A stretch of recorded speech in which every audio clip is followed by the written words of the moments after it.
So they've already got the report and figures. First, just so you all know that this gentleman will probably be up here in a minute, Bill Vasilopoulos. He's our Director of Tax Services, and he is the most knowledgeable person about TIFs that I know. Okay, so he's the one that part of the responsibility is head of the tax department to prepare all this data. Okay, so I'm going to make a few remarks. We're going to show you a quick video, and then we'll go to questions. Okay, so first, let's talk about some numbers of the report we're just passing out today. Roughly $723 million are collected from the 435 TIFs in Chicago and Suburban Cook. That's 435 TIFs, $723 million. 12% roughly of the parcels in Cook County are in TIFs. About 12% of the parcels.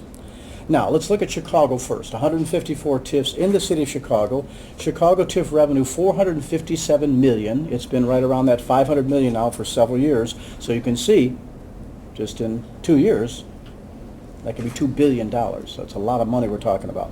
It's up slightly, but less than 1%, which is important because the last couple of years there's been a decline for the obvious reasons. The total Chicago revenue so far collected from TIFs since its founding in 1986 is $5.5 billion. That's gone in TIFs. That doesn't mean it's all been spent. It just has gone into the TIFs. There's no new TIFs this year, and 9 have been canceled. So there's actually a decrease in the number of TIFs in the city of Chicago. Suburban Cook, for a moment, 281 TIFs. The revenue, $266 million in.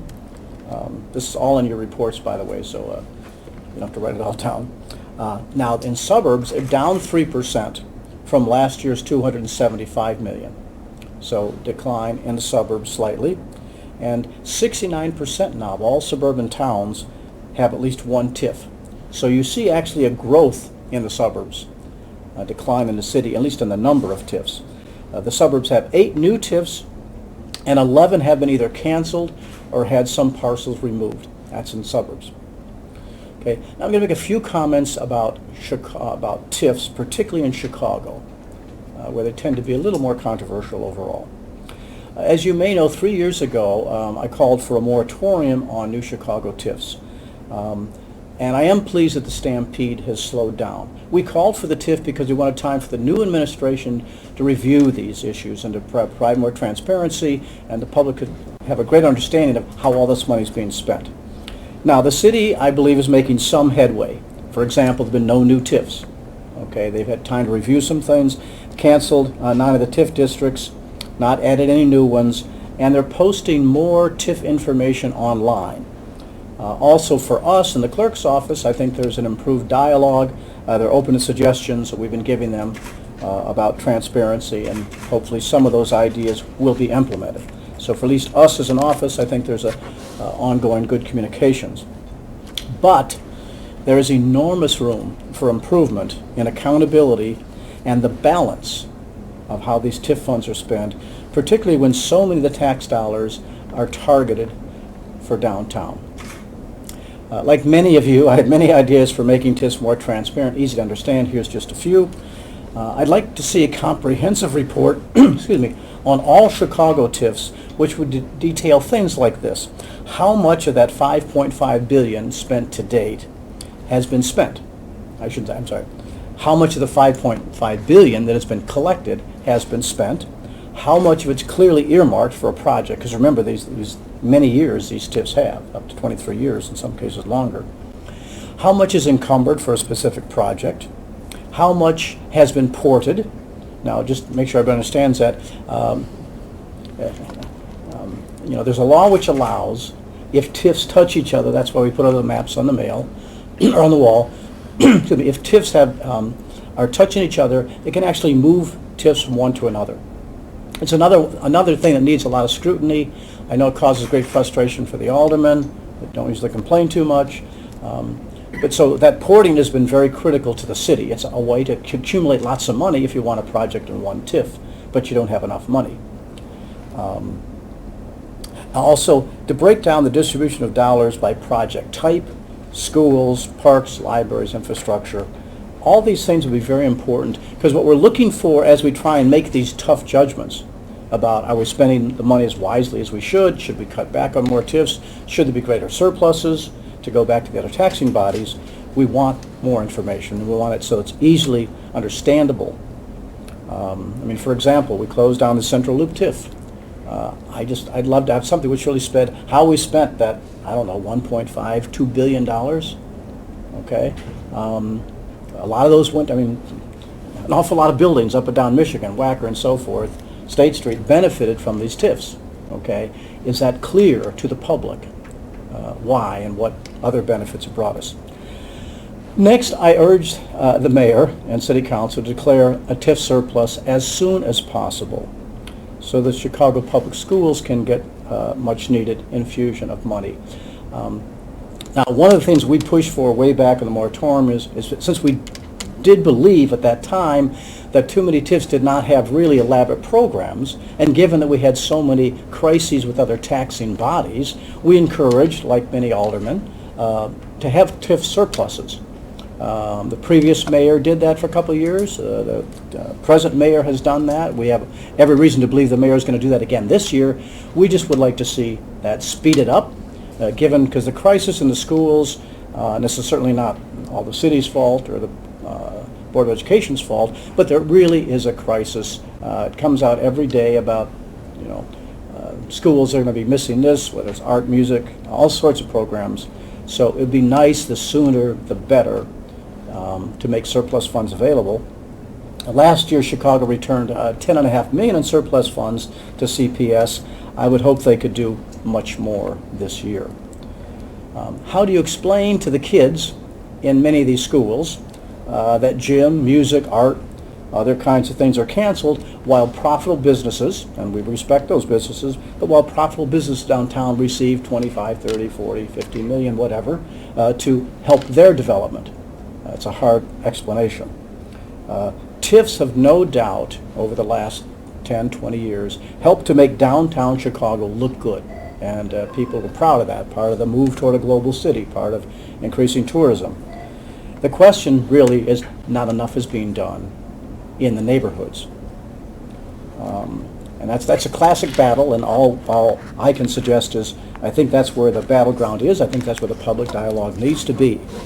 For example, there's 154 TIFs, but 12 of them in the downtown area collected 1/3 of all the tax revenue this year. Now we're glad, certainly we're glad that that revenue is coming in some of these big downtown TIFs. The real question is, should all that big money spent there? Many of us here can appreciate that downtown is always vital to any city. But again, if you're in a neighborhood, you're in Englewood and you're saying, I'm not sure how the new Sears building or the new Sears arrangement or this arrangement or other big corporations, I'm not sure how giving money to those, quote, blighted areas, which many people would love to live in, helps me. Because remember, the neighborhoods, the biggest problems are the public schools, housing, particularly the affordability of housing, particularly the enormous foreclosure problem, crime and so forth that we unfortunately see about all the time, and other certain kind of infrastructure things. So that is why this debate is so important, and that's why we do appreciate, we think the city is going to be providing more information, but not quite there yet. A couple other announcements. First of all, tax bills, I'm pleased to say, we will now be able to put more TIF information on the tax bills, starting with the second installment next year, which comes out next summer. It's been a very difficult, very complicated project, but so what it means is taxpayers come next year when they look at their bill can actually see, okay, well, this dollar amount for public schools, this dollar amount for City of Chicago, Park District, and this much money going into the TIF. Okay. Now, people still today, we've been able to have a website where they can look up this information, but starting at for the next August's tax bill, that people will be able to actually see those dollars so they can compare it with other taxing bodies, how much they get. The other thing which is important to us is that the video, we're going to show you, it's a short video, but nowadays with modern communications and the fact that we can get a lot of people to go to our website, we can try and help explain. A brief informational video called Understanding TIFs we try to explain how TIFs work, share some of the successes. We also raise some of the challenges or controversies that are common among TIFs. So if you don't mind, I'm going to show this TIF video quickly, which we'll be able to show to lots of people on our own website, and then we can take questions. Okay.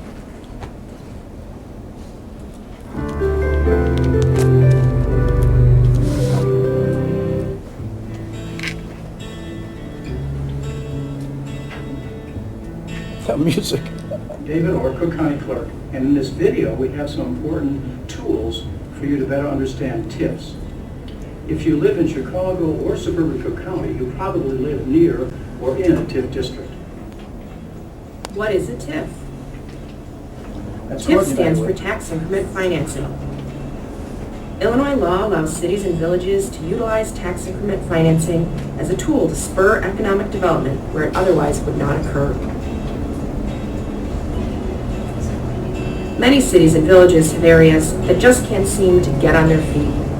These areas, caught in a spiral of diminished economic value and quality of life, could be called blighted.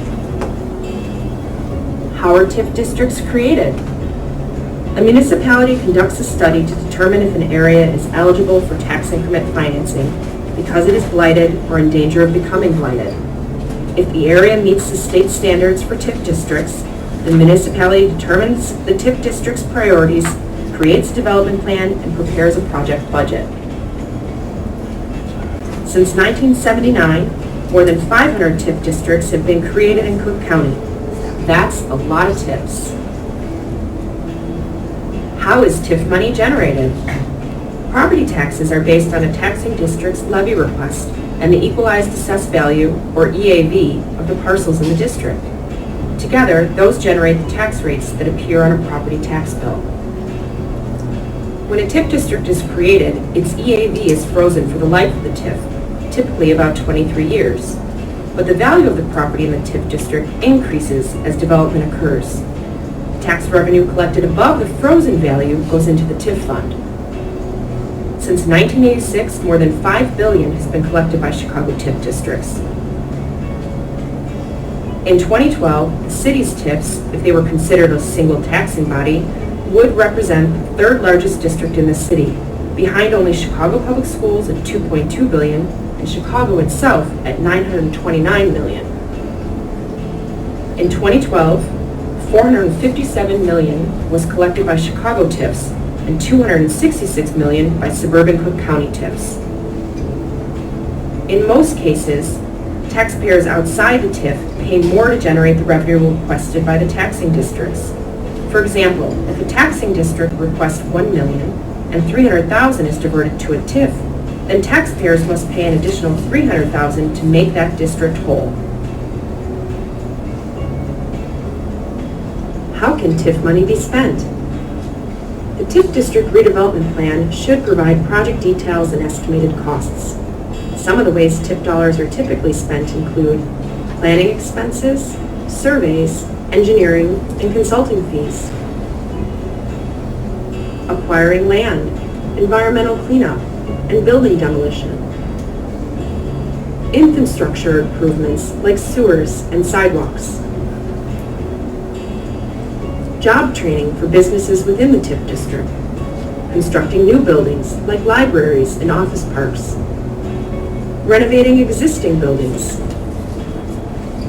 streetscape improvements such as light posts and landscaping, and porting, a term used to describe transferring money to an adjoining TIF to help fund another project. What happens when a TIF ends? Once the TIF district redevelopment plan is completed or the life of the TIF sunsets, the municipality must declare and surrender surplus to the county, which disperses the money to the taxing districts. Are TIFs a good tool? TIF districts can be an excellent tool if used properly. But TIF districts have also become controversial and the subject of scrutiny. Here are a few criticisms of TIFs. The term blighted is applied too loosely. Should a downtown high-rise be eligible for TIF funds? Parallel budgets. TIF funds are sometimes called piggy banks or secret budgets because the money is kept in a pot separate from other municipal revenue. Porting, where money in one TIF fund is used for projects in another TIF district. Do property owners in the TIF want the money spent in another neighborhood? If the money is ported, does it still satisfy the original goals of the TIF? Priorities. Should downtown continue to reap most of the benefits of TIFs? Should profitable, multi-million-dollar corporations be eligible for TIF funds? Is there a better use of TIF money, such as funding underfinanced public schools? Lack of transparency and oversight. TIF budgets and contract decisions are not always discussed in open meetings, made available to the public, or audited by professionals. Determination of success. It is sometimes difficult to gauge whether a TIF was the engine that improved an area or whether improvement would have occurred without the TIF. Municipalities handle TIF districts differently. Some TIFs are controversial, others are successful. But what's universally true is that elected officials need to include the public in the TIF dialogue and to improve the transparency and develop metrics for determining the success of a TIF. I provide some easy-to-use TIF tools at cookcountyclerk.com. Find out if you live in a TIF district, what percentage of your property tax went into a TIF district, and what the TIF districts are in your municipality. For specific project details about a TIF district in your community, contact your municipality.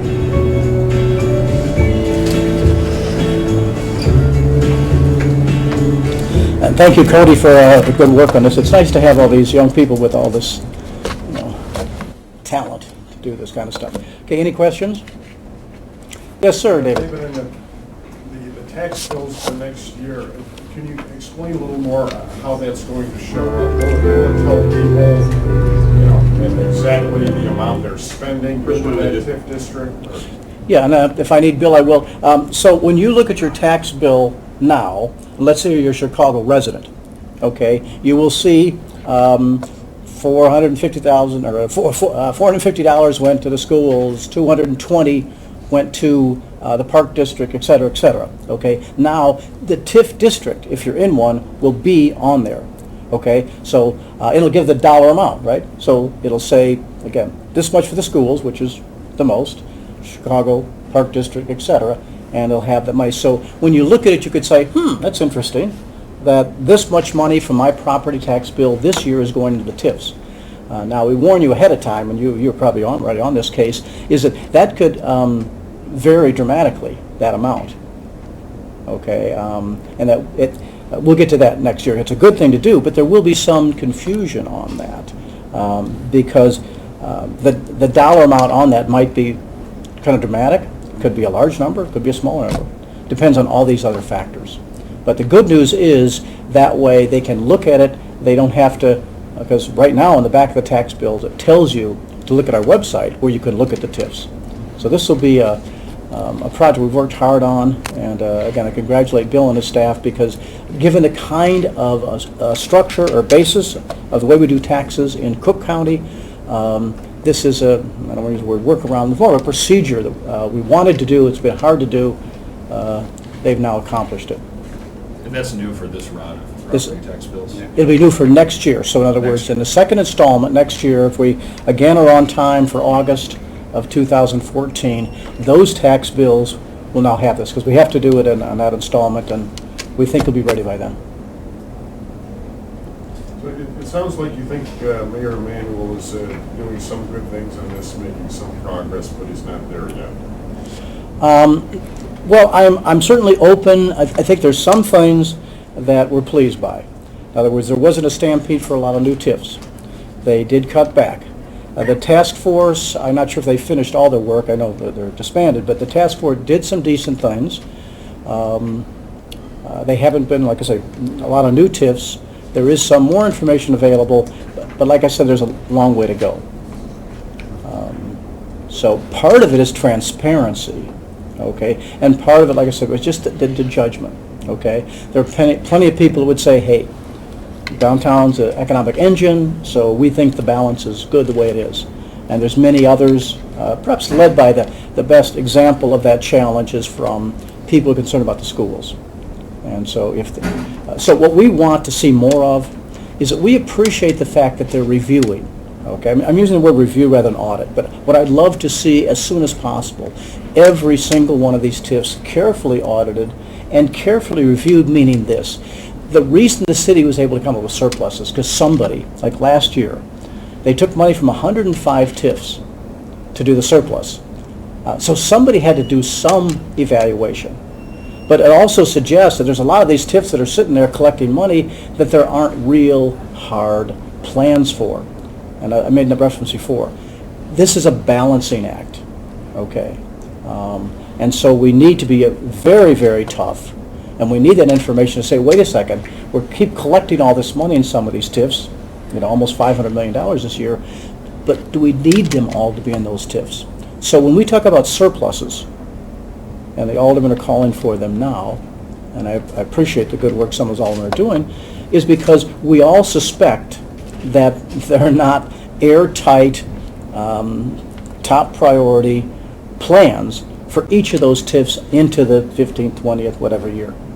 And the more public information they can make on that, it makes it easier for the media and the elected officials to make those judgments about, yes, let's continue this because it's going to do some good, or you know what, let's end this one early. Let's get a surplus because the money is needed elsewhere.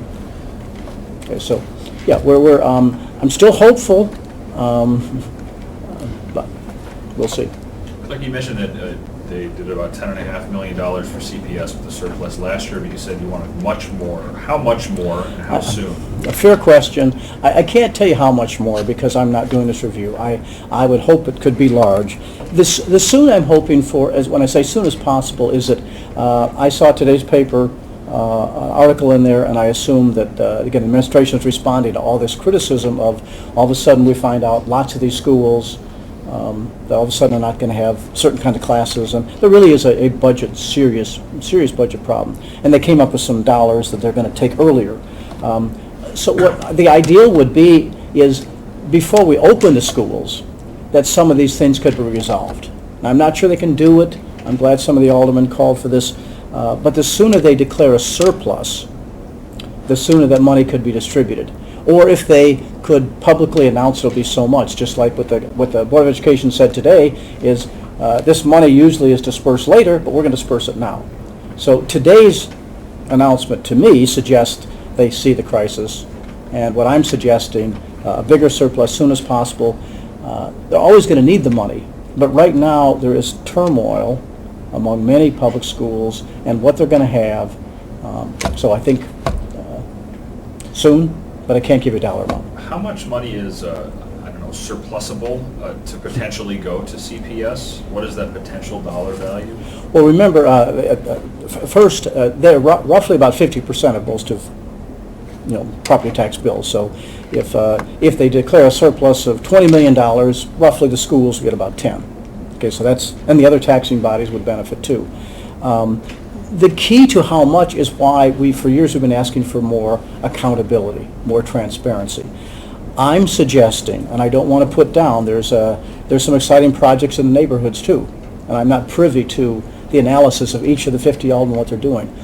My general analysis over the years, and from what I've seen, is that there hasn't been enough review, therefore we now are realizing they're surpluses. All of a sudden these surpluses are coming down. They're made available. My guess is there's more to be had. But what I'd like to see, the public dialogue, I'd like to say is, hey, here's the choice. Okay?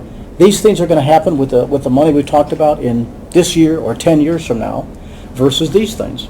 And if you can have, let's say before the city council and the media, somebody says, these programs are so great that we're targeting the money for, we got plans, they're realistic, etc. Therefore, we don't have that big a surplus. David? But I'm saying, I think What I think there's more of a asking, though, surplus, is how much total dollars we believe are unencumbered. that we don't really know. I said earlier when I asked for this comprehensive report, again, we're just trying to make it easy as possible because for the media, for the average person, how do you look at 154 TIFs?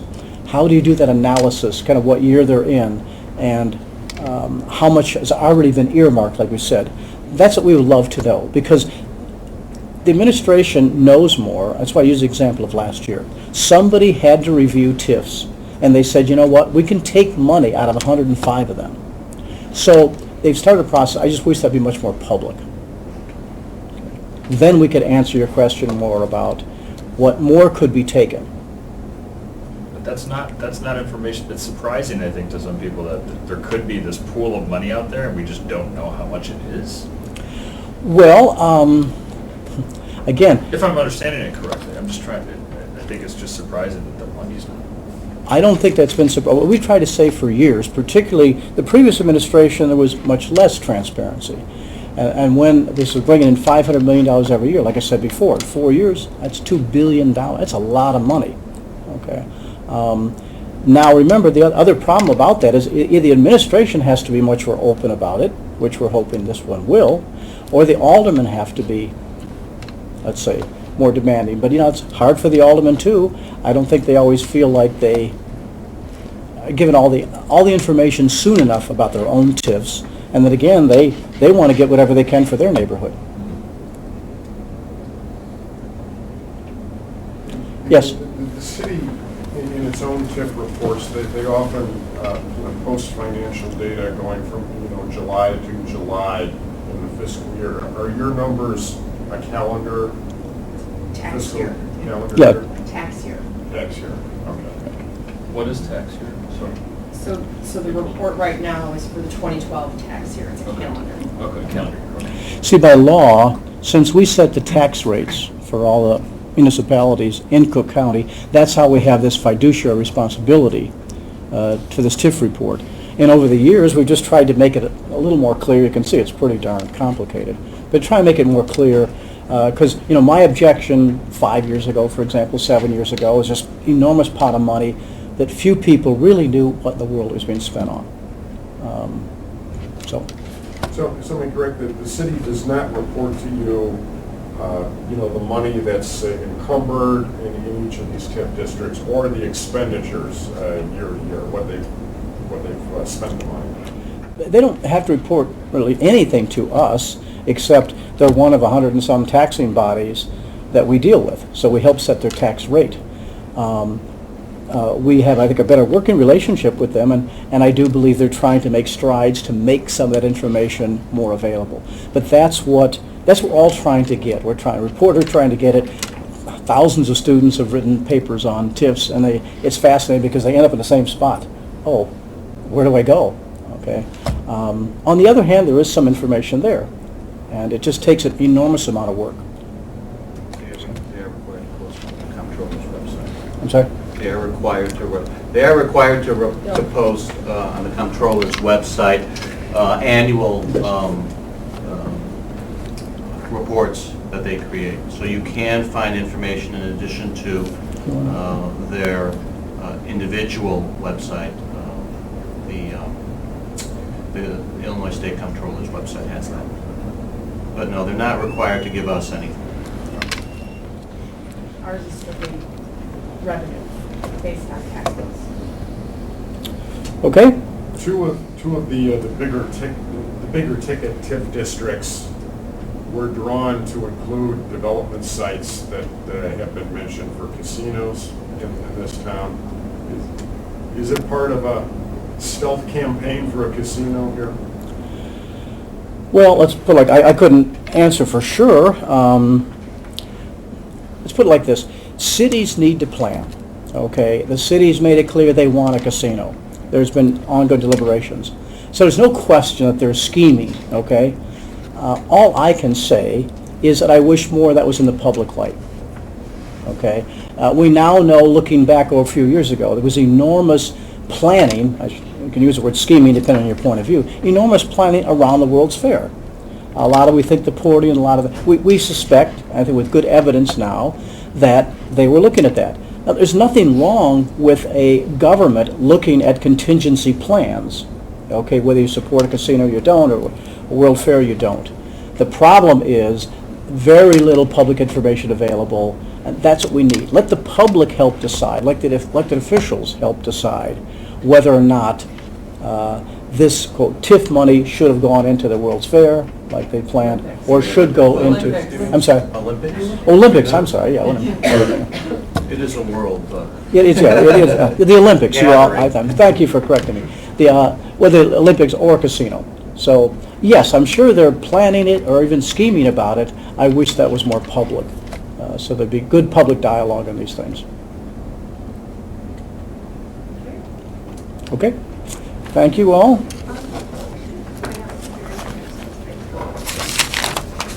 They all have the maps in their packets as well.